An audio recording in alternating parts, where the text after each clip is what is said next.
So, as we are in the nice realm here, I did reach out to a mutual acquaintance of ours. Um, Oh. so Stephanie and I go back Mm. a little while. So I asked her, I was like, okay, I'm going to be talking to Brandy. Can you give me some stuff that will elicit pleasant nostalgia? So we're going to go off the top. This is what Stephanie had for us. First was two bees. Two bees. Oh God, two B's. I'm trying to remember that. With illicit laughter, so obviously it's there. It's ingrained in It's yourself. in there. It's in there somewhere, and I think it's just like it's so far back at this point. So I did ask for clarity, just in Yeah. case. Thank She God. said it did relate to a streamer that was doing some form of a gold exploit while screaming two bees the entire time. Yep. I Ah. remember that. I remember that a lot. It's so that's one of the fun sides of being a community manager is when somebody is flagrantly doing something wrong and you're like, I have to go tell on you now. Like I'm morally obligated to go air this to the place that it needs to go. And yeah, I mean, if you think community managers aren't watching, they are. It's kind of their job. Yeah, I believe right now in the Diablo Reddit, Pez is a part of it. So spoilers have Yeah. been at a general minimum because people are like, oh, Hmm. he's watching that. Who'da thunk? Who'da Hmm. thunk? So I got a few more here. So first and Okay. foremost, we got two B's, and then we go into, and then we doubled it, which we all know. Oh no. And we had Jay on, like 2 weeks ago, but and she was referencing obviously the first community buff that you guys brought Yeah. back, and how you decided to take that upon yourself to reclaim it. Hmm.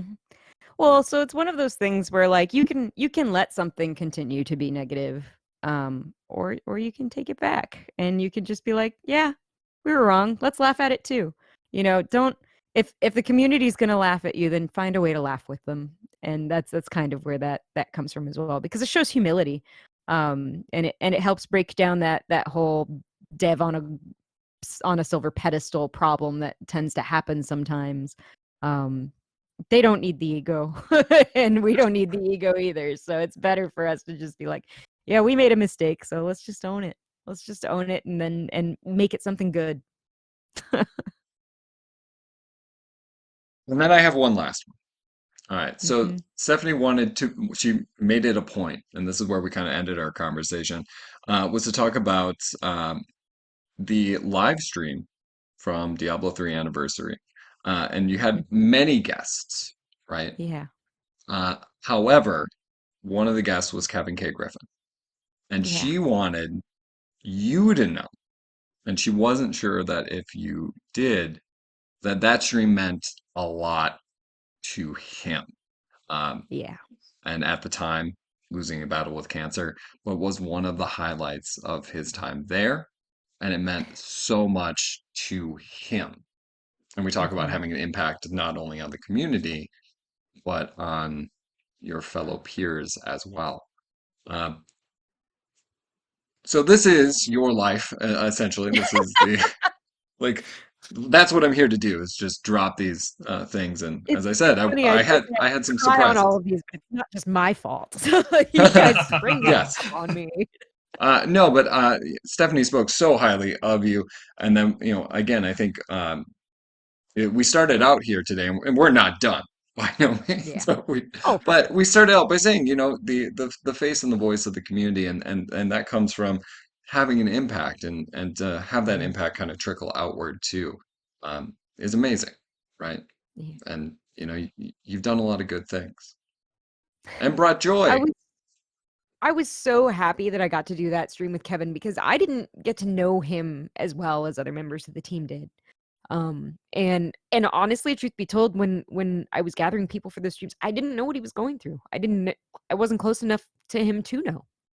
Um, so it's one of those things that I get to look at in retrospective now, and really appreciate how much that meant then and how much more it means to me now, understanding the full scope of what it actually was overall. And it made a lot of the efforts that I did later on when the team decided to put the Kanai tribute in the game. I was adamant. I was like, give me that. I need to write that. Please let me write this. And that was at least a 3-week long process before even putting pen to paper, of interviewing people and just asking about the best of Kevin and all of the best memories, and what do you want this article to say, and what do you want to tell Kevin, on the way out. And then it turned into a video series as well. And I tried to make sure that I pulled the people who I knew were going to speak so deeply from the heart about what a good person Kevin was. Um, and all of those little things just meant so much that I got to do something of that caliber and importance, that will live on forever. Um, and that means a lot to the people who lost him. And again, like, I didn't have the same relationship that other people did, but I knew how important it was, and I knew what a good person he was, and that made all of that work more than worth it. So, ah. Yeah. I wish I brought tissues. When I said I had a surprise, I didn't mean emotional damage, and that wasn't my goal. Oh, But no. I mean, I think I knew. anybody who I was gonna say, I think anybody who's actually met me, or like met me at a BlizzCon, I cry at the drop of a hat. Like, so I'm actually a very emotional human being, and which you think would make a terrible community manager, but it means that I'm really compassionate. It just makes building up that tough skin that we talked about earlier all the more important. So, but I get to enjoy the good cries that way, right? Like, this is a cry from a very good, happy, positive place. Right. Um, and thank you for letting me have that. Hey, like I said, when we got this all set up, and a big shout out to everybody on Twitter who made that happen, right? Um, I mean, obviously you had to say yes, but it was Twitter. Um, it was that's how things get done. Um, Mhm. uh, but knowing some mutual contacts, I just thought, what could they say? And as I said, I started with what do you have that would elicit pleasant nostalgia? Mhm. Yeah. And And she that talked it's on a and on. very So one. I love Stephanie. She's also a wonderful human being. no, yeah, absolutely. Lylyria for anybody out there from the old school Diablo 3 days as well. Um, well, this is a rough transition. Don't worry about it. But that's what we have. So we have the highs, right? Mhm. But you also have lows. I mean, Mhm. and you were there for a while. I mean, what is things that stand out as failures, or things that you would not want to do again? Oh, there's two in particular that stand out to me. There was, I mean, we'll get to the big one in a second. We all know what that one is. We'll get there in a second. But the one I want to talk about first was a personal failure that I did carry with me as a learning opportunity, which was that when we dropped the announcement for the Rise of the Necromancer pack, um, I had made a very smarmy comment about proving somebody wrong on the forums in response, because it was like, I don't know, a month or two earlier, like, everybody internally, like, we knew the Necro Pack was coming. We knew that there was content coming for this game, and this was just a guy who was raging his heart out on the forums about how nobody loves Diablo and it's never getting anything, and we don't ever get anything on our game, and blah blah blah blah blah. And we're all sitting there biting our tongue because it's like, we know we have this really cool piece of content coming and we can't talk about it yet. So like, it wasn't out of pettiness to flag this, but like, I talked to my manager at the time and I said, like, hey, what if we come back to this later? And we were like, by the way, here you go. Here's a necropack. And that's pretty much all it was. But it did not land correctly. It did not land in the intent. Like it meant to be kind of a playful jab of like, hey, we've been planning this all along, and it came off more like, see, this was here all along, and you're just wrong and a terrible person.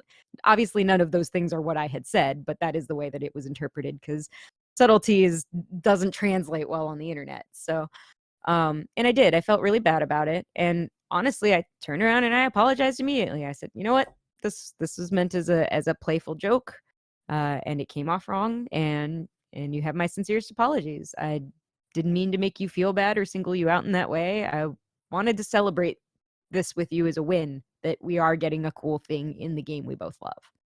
And yeah, I think that was something that definitely turned some people off from interacting with me. They always kind of took me there were a handful of people that always kind of took me going forward from that as somebody who was just disingenuous and out to be above everybody. And it was, I mean, y'all can tell me if that's how I am, but I never really perceived myself that way. It was a one-off incident that I learned from. And unfortunately, one of the things that was kind of learned from that then as well was there are some friendships I can't have with the community. And that was one of them, and it's like you have to have a long enough established relationship with somebody to be able to joke on that level. And I was still relatively young in my career at that point. So it was a good lesson for me to learn. It was very embarrassing, and I carry it to this day. But you have to understand, like, well, what actually is my comfort level with people, and what can I say, what can't I say. And I think that's why some people shy away from transparency as a result, is because I don't know how to articulate this better. So it's better for me to just not say anything at all. So that was one. And then there's the big one, which is that I was one of the 2 people at the forefront of the Diablo Immortal announcement. Fluffy. I was curious, I see a lot of mechanics that we've kind of been begging for in Diablo 3 in this. Is there any plans to make this playable on PC, or is this strictly mobile forever? Are there any? The current plan is to be on mobile, both Android and iOS. We don't have any plans at the moment to do PC. Do you guys not have phones? Yeah, you guys all have Everyone's got a phones, phone. right? You can play on your tablet too. Yes, it's also on the Switch. You're right. And I've spoken about this very candidly in a number of places, and if you want to go read the full download of it, I'll hand you the link to the blog where I outlined everything from my perspective. But kind of the long and short of it was that there was a whole lot of like, this is just going to be one giant "I told you so" BlizzCon, and I have to do my best with it. And the thing that was genuinely frustrating about that was that, I mean, we knew it's why that video came out like a month and a half before BlizzCon, that was along the lines of like, fires are burning hot. Like, and the script, by the way, that I submitted for that, and the script that I actually had to read out loud, not the same. Not even remotely the same as to the way it ended up by the time it was out. But it's because there are the complexities of doing that kind of announcement when you're at a company as large as Blizzard that has stockholders, and that news sites track and watch every possible word they say, and that can actually impact stocks for that day. That's the level of announcement this was, and that's why I was so tied on what I could say, is because there was a direct line to financials in what I could communicate. And that is outside the realm of a community manager and what they can and can't do. That goes so high up the chain that it wasn't even at Blizzard anymore, it was at Activision. So in terms of that kind of communication, yeah, it was going to bounce around between so many people that by the time I got it back, it was unrecognizable. But it's what we had, and I was our only spokesperson, so it was my job to do. And it is what it is. Sometimes you don't get to do all the fun things. Sometimes you have to do the not so fun things. That is this part and parcel. And there were things that really, from my perspective, where it became a question was like, cool.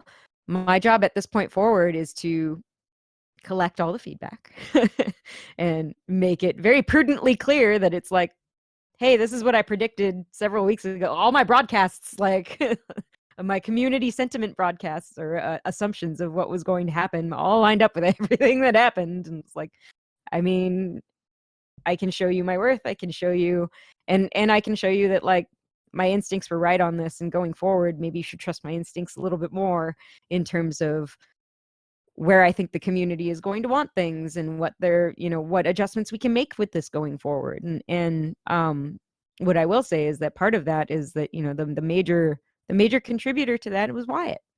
And if you ever had a chance to sit down and have story time with Wyatt, he's also a wonderful human being. Spoiler alert. I worked with a lot of wonderful human beings. And he listened to me. He listened to me very, very thoroughly. Because I think at that point forward, we were on the ship together. And so wherever it was going to go, we were going to be on it together. And when on my last day, when I was going around the office saying my goodbyes because I knew I was leaving, he cried on the way out. Because I think him and I just had such a close relationship from that experience that was both positive and negative. That I mean, he was sad to see me go, and I was sad to stop working with him. So, but like I said, I didn't leave for any particularly ill will reason. I left because I had an amazing opportunity drop in my lap, and I had to see what was on the other side of it. So, but yeah, that was definitely the hard one. The show floor was the scariest, and part of that was just because I was alone on the show floor. So it was just me.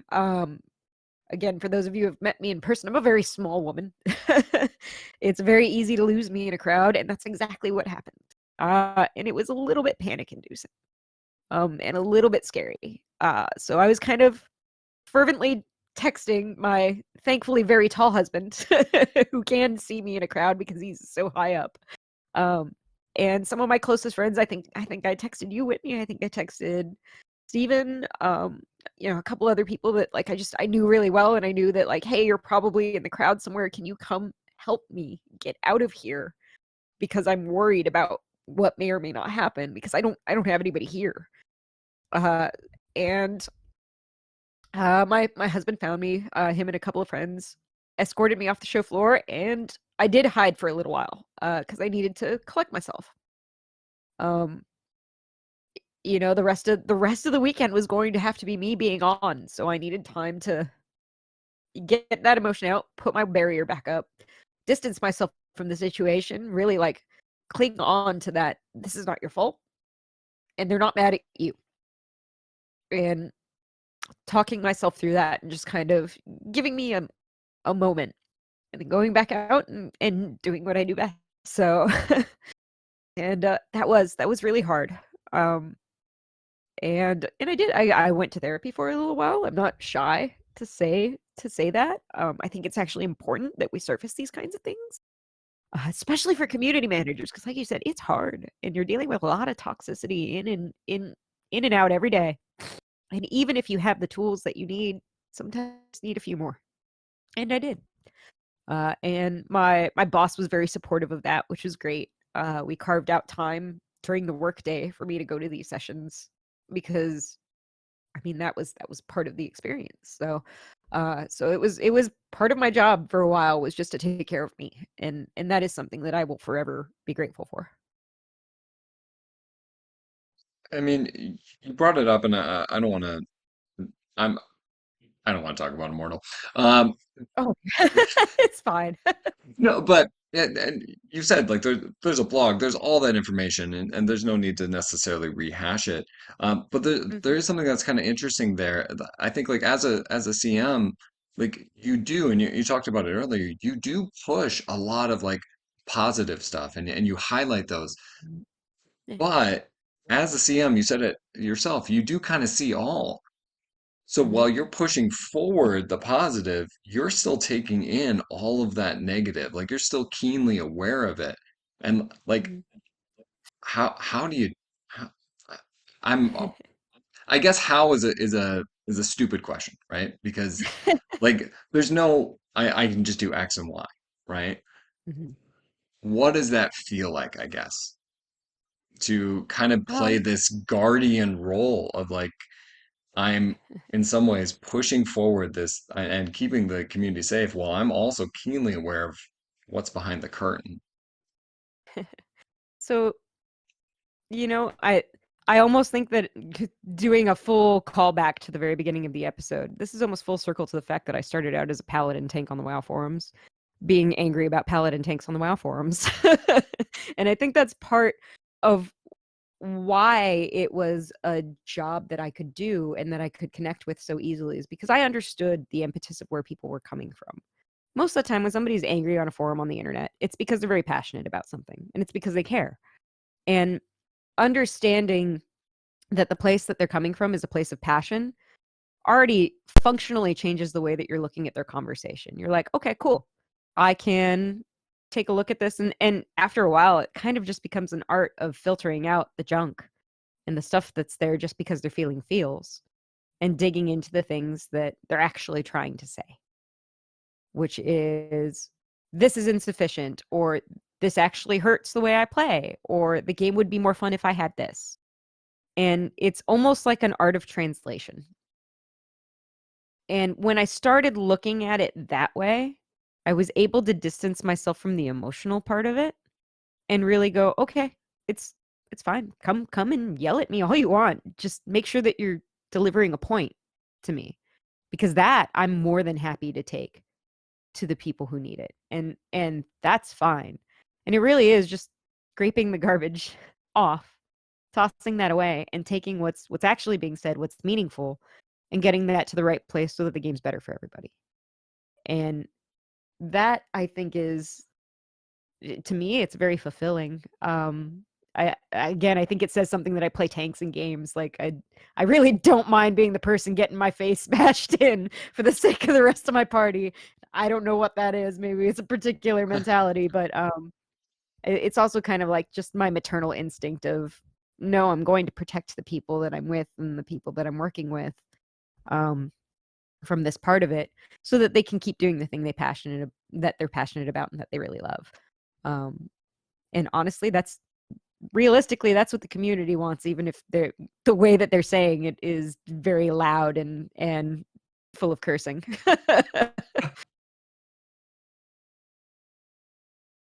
I can see that. Um, I feel like I'm dominating questions here. Nineball Muggle, what y'all got? Sorry, I cried too much. You There's never have to apologize for that. yeah. Um, Honestly, I feel like it's a new benchmark for the podcast. Um, Most tears shed in a single Most tears. episode. right. Like we can start here and then eventually we'll just raise the bar every couple episodes. I hope. And I think the only way that you're gonna break any further benchmarks is inviting her back. Well, I mean, she's At least I always welcome. of something. There are still more people I can talk to. So, you know, I mean, yeah, I worked with a lot of people over 6.5 uh, years. exactly. Just a We few. can find a lot of people to say very nice things about you. Um, and I think that's super effective. Um, Oh no, I think confidence! I'll one never of come back. the I think one of the telling things also is you probably would be hard pressed to find anybody to say any negative things about everything that you contributed, not just like in your role and your job and the effect that you've had at people that worked at Blizzard, but also in the community itself. I remember again from the other side of the looking glass. Uh, when you left, that even people that were always like negative and anti-Blizzard and she's just the mouthpiece, for the company or whatever. We're just kind of like, man, this sucks. you know now we've got no one to talk to or anything like that. And I think that you set a high bar for expectations for those that came afterwards. But as you said, you didn't even leave them high and dry. You set them up to succeed even after you had gone. Hmm. Yeah, and I just thought that was so much more important to do, knowing that the seat was going to be vacant for a little while. Um, Man, I mean, even even after the fact, like I was the person who launched the D4 quarterly blogs. Like that was an initiative I pushed forward, and now I just get to enjoy the game as a fan, and that's kind of cool. Like, It's going so well that it actually is now going to be a video blog with a sit down with the developers, and believe that they're taking like questions from the community and such in order to answer during those. So apparently, it's not just, I believe the first one is tomorrow. tomorrow, From yeah. my understanding, is that it's going to be going forward. It will continue to be sit down with the developers, not just in a written form anymore. Hmm. Which is kind of a nice full circle, because I mean that's kind of the way that I had started with the tavern talks. That was the impetus behind those, was gather questions, hard pressing questions from the community, and surface them live, and show people that the dev team are actually like real people. Like they're not just Yeah. robots in a closet developing hell. Like, Yeah. Mhm. And it's interesting because it's like, um and not just with the Diablo team, but also I've heard the stories with Warcraft and other such things. Is that one of the things that the devs are really candid about is because of how iterative the process is, that things change so wildly over time that they're afraid to go through and put things forward because it's very work in progress, unfinalized. This might not even make it. Because it's going through and seeing on the Diablo 4 side of it that when the game was announced, that like the rune words and things like that, Yep. um and then it's like that's not like a thing anymore, from what we can go through and piece together. And I'm starting to see some more of those questions like on Reddit. It's like, "Oh, what happened to those things?" And it's just like but it's still, even if it's not something that makes launch, it's cool to see where the process went. They might be at least a little bit more open to being open. I probably could have phrased that better. Just with some of that information and such. Hmm. Yeah, and I mean, like, there's a part of it where there was a balance to strike. I remember when we first started surfing the idea of the blog, and part of the reason I pushed so hard for it is like, no, it is important to show people that the process is iterative. And I kind of want folks that, once the game is out, that they can go back to this very first one and say, look how far it's come. Like that was I honestly, I think that was the line that actually made everybody go, you know what? That's actually a really good idea. Is we can we can have this chronology of where the game has been and how far it's come. And that's something that I think a lot of games don't get a chance to tell that story unless they've like produced an art book or produced some kind of book that comes along with it, or they produce an extremely expensive film after the fact that's like behind the scenes. Like, Yeah. you know, do it early and do it in a very easy, accessible manner. And the Diablo community always loved reading blogs. So, why not especially give parts of the team that rarely get to speak? Because most of the time the community just wants to hear from system design. They just want to know, like, how does this class work? How does this currency work? How does, what are these changes going to look like? But they never really ask things like, what do the wireframes look like underneath a particular area? How hard is it to model some of these things? What are the challenges that you see when you're putting together, like, a sanctuary that you're supposed to be able to go through see? Like, those are questions that are cool to know the answers to, but that I don't think the community is going to think about proactively asking. Um, and so that was another thing that was like a mandatory for that blog, was like, no two system design blogs back to back ever. And if you do system design, whoever's paired with them needs to not be system design. And just make sure that you are highlighting parts of the team that otherwise very rarely get to be the spotlight. And seems like Um, that kept it too. yeah, no, because we had like some Diablo 4 blogs about art the art design, music, sound, Music. Yeah. as a not that Mama Nick over here knows anything about in-game sounds or music. Um, We've listened to the soundtracks, okay? oh sure, yeah, we believe you. After Uh, You the gotta level whole your first character with sound on, Mama. Actually, I did. Okay, good. I did. Back when I started, I did start with game sounds on. I just once I started streaming, that had to go off. I couldn't handle all of that. It was like something's got to go, and it's going to be the game sounds. That's reasonable. Yeah. um did the I'm trying to remember now, but did the Tavern talks have any connection or like a genesis point with the lightning talks The that lightning had talk? started? Yeah, that had started because that was like I remember it was the year that you guys did the Slaughtered Calf Inn at BlizzCon that they had the little lightning talks with a bunch of the developers, and I got to learn that the skeletons from Diablo 3 are crab legs and bamboo. Yes. Yeah. And I it wasn't a specific impetus from one or the other. I think actually the pitch for the lightning talks came from the D3 team itself.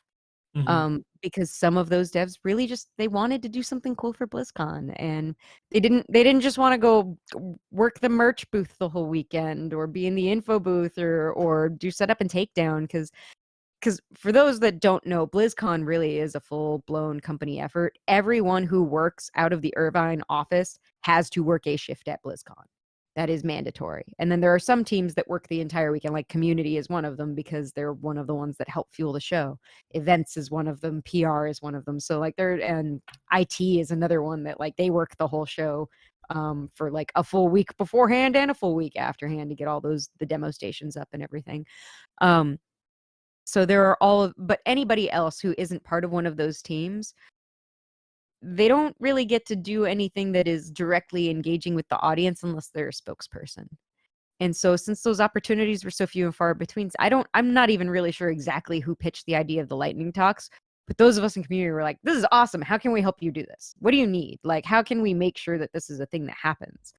And then the ones in the Slaughter Cafe were so popular that we got asked, like, why aren't these online? Why can't we watch these from home? I didn't get to go to BlizzCon, but I'd love to know about skeletons and crab legs. Like, I want to know that too. So that was something else that I did help out with was finding a way to get those recorded and put online. What is the lowest tech, easiest way that we can do this? And we ended up finding like a literal closet to set up a streaming PC and make look nice behind it. And it was just like, all right, I guess we're just gonna record your PowerPoint and OBS with a little subcam and we'll be done. Um, so yeah, they weren't directly connected, but like this, I think the spirit of the idea was still there. So as we're getting close to time, we've been talking a while. Uh, you Sorry, not sorry. leave Blizz. No, this is awesome. You Rush edits. He'll figure it out. So, uh, Best part about being on this podcast as opposed to my own. Thank you, right? Rush. You're the best, and we appreciate you. Um, that's Oh, that's just for fair. you, bud. That's- Well, yes, Brandy, you are the best too. But Rush, you're the best. We appreciate you doing this. Um, so you leave Blizzard, and you've made two stops. So where Yep. did you go once you left, and where are you Mhm. now, and what are you up to? So when I left Blizzard, it was for an opportunity at Wizards of the Coast to go be the community manager for Dungeons and Dragons.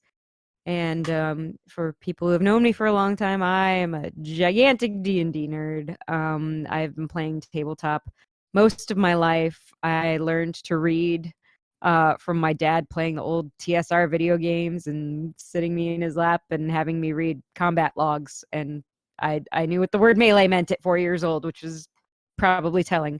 Um, so so D&D was a very meaningful part of my life, and getting the opportunity to go be part of that community for a while was just an opportunity I couldn't pass up.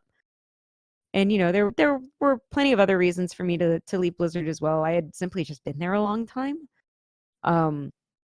And some of the other opportunities I wanted to seek at Blizzard weren't panning out for me. I had been trying to potentially move into development, to move into maybe the narrative team, which is something I'm very passionate about. Help write story, help write quests and characters and things like that.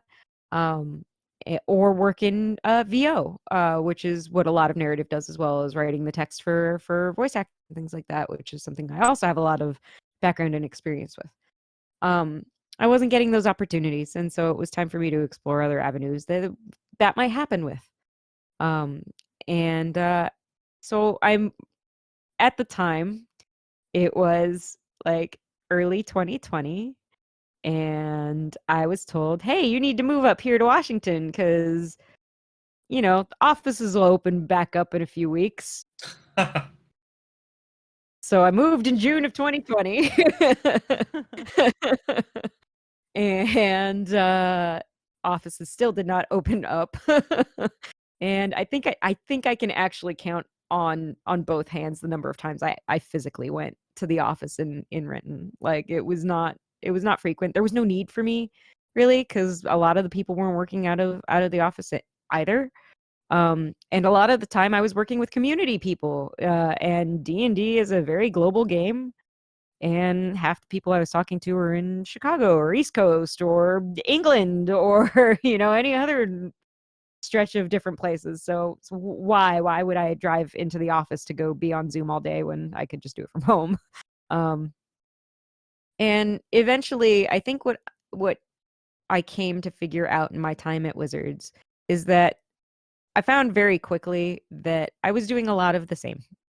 I was being a spokesperson sometimes, I was generating content sometimes, I was generating social media reports, or I was writing the occasional blog. And I was like, I'm not really being challenged by this anymore. I've done this. I've done this a lot. And it's also not really fueling the things that I'm really passionate about. I want to write. I want to I want to use my voice.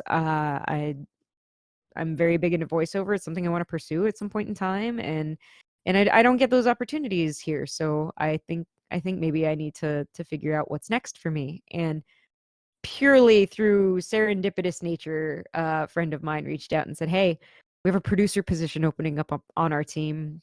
We're basically a startup, and we need a narrative producer. We need somebody who understands voiceover, and we need somebody who understands game design." And I was like, sounds like me. It sounds like something I've been doing a long time. So I applied to that. They loved me, and I'm over there now. I'm now at a studio called Firewalk Studios. We are working on our first game. TBD. Can't really talk about any of that stuff as of yet. But the team that I'm on has kind of like two portions, where one focuses on in-game stuff and one focuses more on the cinematic side of things. And so I get to work with some very talented people, some who come from the more like animation cinematic Hollywood style of production, and others who come from the game design side of production. And so I really get to meet in the middle of these two worlds that I know a lot about, that I have histories in. And more importantly, throughout the whole of the interview process, I kind of stressed the fact, I was like, hey, I don't want to be a producer for the rest of my life. Like, I'm happy to come in and do this as a producer. But realistically, my goal is I want to learn how to do narrative design. I would like to be a narrative designer someday, and I'd like to write. And all of them loved that answer. Because it meant that it was somebody who was really going to pay attention not only to the process and procedure of things, something that I became very good at. I left workbooks at the last two jobs that I had. So You don't say. I know, right? So I had kind of a proven experience of taking what I did, codifying it, and making it a process for everybody. And so that was why they went with me, and getting to kind of interact with both sides of that world now is phenomenal.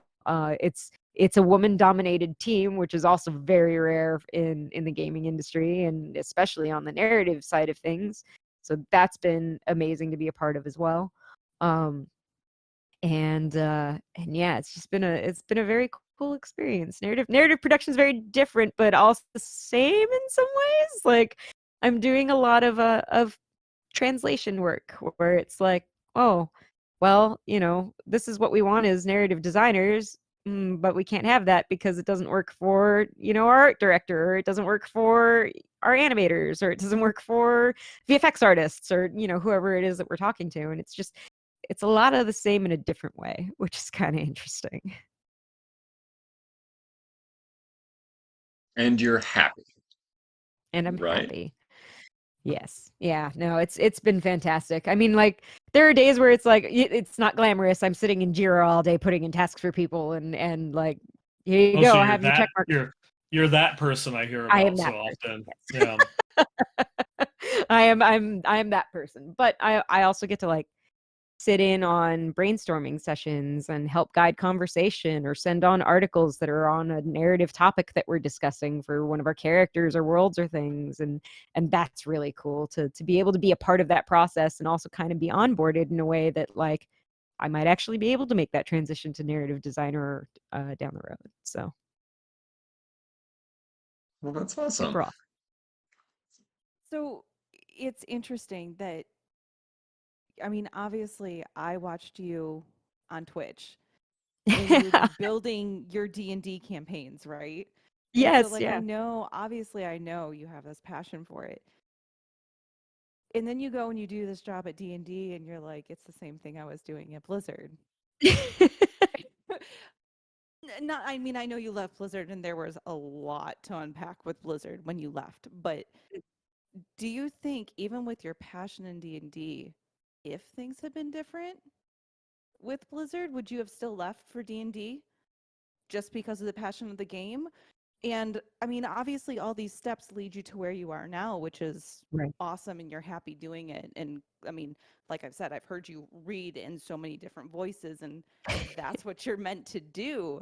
But if things had been different, would you have stayed until you had landed this?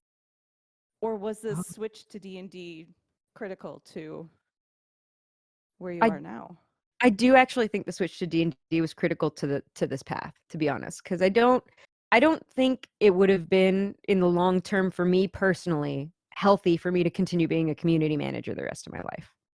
Um, and I think it was just I had gotten to a point where we loop back to the effect of toxicity and how much it can weigh on you, and it's I'm a big proponent for fighting your mental health battles and getting the help that you need and things like that. And that was one of the things I needed to do for me was I needed to remove myself from something that I was super passionate about, that I was willing to sacrifice my own sense of self and you know mentally allow myself to be harmed by my own actions for the most part, by letting these things continue to impact me in a way that really they shouldn't have.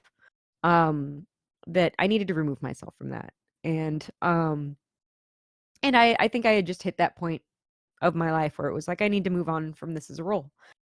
And I don't think there's anything wrong with community management. There are things that could be better, certainly. There are things in the industry I would love to see change and improve and things like that.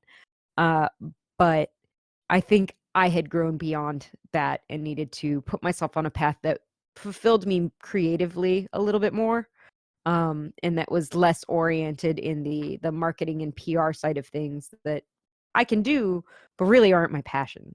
So, so yeah, and I think realizing that the thing that made me realize that was hopping to something else that I was equally passionate about, if not in some ways more passionate about. D&D's been a part of my life much longer than Diablo has. Um, and realizing, oh, I've done this. This isn't any different. This is the same thing with a different, coat of paint on it. So What was more impressive? I mean, the swag that you got from Wizards or the swag that you were taking home from Blizzard? I feel like I'm Great telling on somebody question. if I answer this question. I will say I had a lot more access to swag at Blizzard than I did at D&D in some ways. The stuff that we did at Blizzard was really crazy bonkers sometimes. Like there's stuff there that that I never really would have gotten to dream of doing it at D&D. The budgets are also vastly different. I mean, tabletop is very different than AAA video games in terms of budget and what they have available. I got very cool things from both. I think I got the coolest, most unique stuff from Blizzard that like I have nothing else anything like. I say that as I'm like playing with this Horde Alliance coaster that's on my desk, like just things like that that are they just permeate my home. I didn't get a ton of that kind of stuff at Wizards. There's a couple. I have like a very unique piece of art hanging on my wall over here, of Tasha from the very first book I have my credits in, which is Tasha's Cauldron of Everything. So, but I didn't get that because of Wizards. I got that because my husband ordered the print from the artist's website. So, so there are little disparities like that. I do have I have a badass pirate ship I got downstairs because of our partnership with WizKids. I had, I've got really cool limited edition miniatures that not a ton of people have for the same reason. I have double copies of almost every 5e book that came out in the time from when I started to when I left, because I got both the special edition covers and the standard covers. And so there's things like that. You get kind of the standard release of swag, but Blizzard would do really strange, bizarre stuff for odd reasons, and those are a little bit more memorable. And some of that was I had more direct control at Blizzard over those kinds of things than I did at Wizards. So there were places You I got to could make create your own swag. I did. I got to create my own swag. I mean, like the Treasure Goblin amiibo exists because I told people it should. Like that was fun. I broke the amiibo marketplace for like 3 months because no one knew what to do with it. It was really funny. Nice. Awesome. So, but there are things like that where I think I just had a little bit more access to creativity and honestly budget in a lot of ways there than I did at Wizards. I was just imagining at Wizards there was like a massive corridor where you could just go and take all the miniatures that you wanted, and just like your first day they just give you a sack and they're like, all right, well just go and you take what you need. But that's not a Yeah, thing. no, I mean like we got a heck of a starter kit. Honestly, the most dangerous is that every time a new set of magic cards would come out, there'd be a box on your desk, and you're like, you're just trying to be back in. I haven't played in 8 years. I don't know. Why does that sound familiar? Yeah. Long story short, I'm playing Magic again.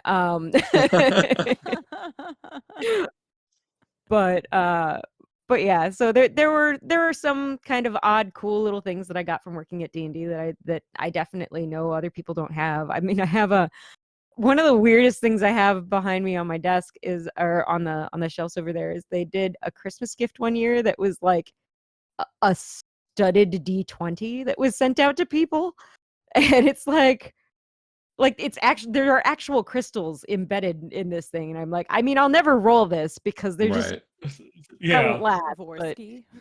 yeah, they are. And it's just kind of like that's ridiculous.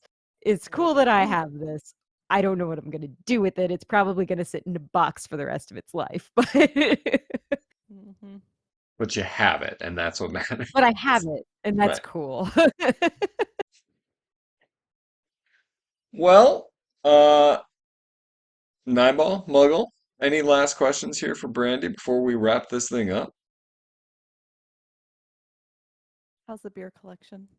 Oh Lord. Well, there will be pictures of this large. We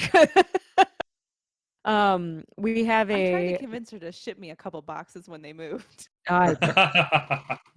no, we took all of them in the back of a U-Haul, and they were very I know tightly you did. packed. I know you did.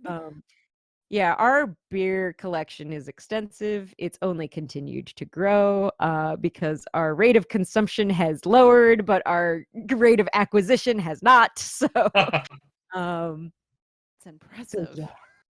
And a lot of that I think was also just our beer collection continued to grow over COVID because we were used to having people come over to help us drink our beer, and then no Mhm. one could come over, but we kept buying beers. So yeah, it's extensive. Thankfully, up here, my brother is here too, and he's also a beer drinker. Him and I share the same palate, so a lot of the stuff that I buy, he can enjoy with me. So I've been taking stuff over to his place, or a lot of the friends I made at Wizards will get together now for a Magic Day for playing Commander or something. And same thing, we'll do a beer share at the same time, and that will help. But a lot of the friends we play D&D with don't drink, so we're like, okay, guess I'm just gonna have this on my own. I would learn D&D just to drink with you, just so you know. I mean, yeah, I'm sorry, I'd be I've down never for that played, anytime. so. Come visit in the Oh. summer when it's not too cold for you. I'll just tag along on one of Josh's work trips, you know. Right? We'll figure it out. Come for PAX sometime. That would be fun. Yeah. Well, I think it's about that time to close the show as we always do with a moo, moo, moo. Moo, moo, moo, moo. Woo. Moo.